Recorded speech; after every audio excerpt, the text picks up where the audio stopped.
Dampak dinamika kebijakan politik pada masa Orde Baru. Masa Orde Baru adalah masa pemerintahan yang berlangsung di bawah kepemimpinan Presiden Soeharto yang menggantikan kepemimpinan Presiden Soekarno. Masa pemerintahan ini berlangsung dari tahun 1966 hingga tahun 1998 dan menjadi salah satu sistem pemerintahan yang paling lama yang bertahan di Indonesia. Di masa ini lahir juga beberapa kebijakan selama 32 tahun masa kepemimpinan Presiden Soeharto.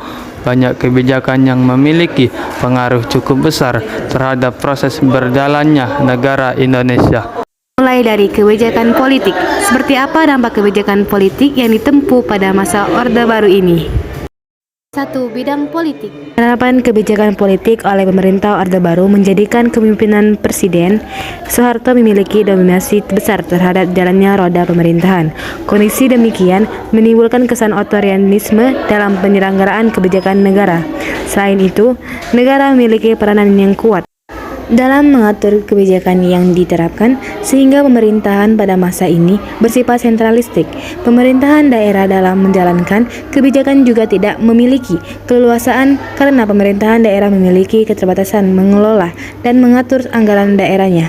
Dalam partisipasi politik praktis, pemberlakuan demokratisasi hanya dijalankan sesuai pemahaman pemerintahan Orde Baru. Kebijakan fusi partai justru mendorong terjadinya dominasi kelompok tertentu dalam pemerintahan. Keadaan tersebut dapat dicermati dari kewajiban ABRI dan pegawai negeri sipil PNS untuk mendukung Golkar dalam pemilu.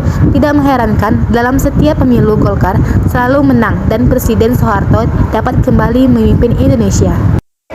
Dua partai lainnya hanya sebagai pelengkap untuk memenuhi kesan penyelenggaraan demokrasi.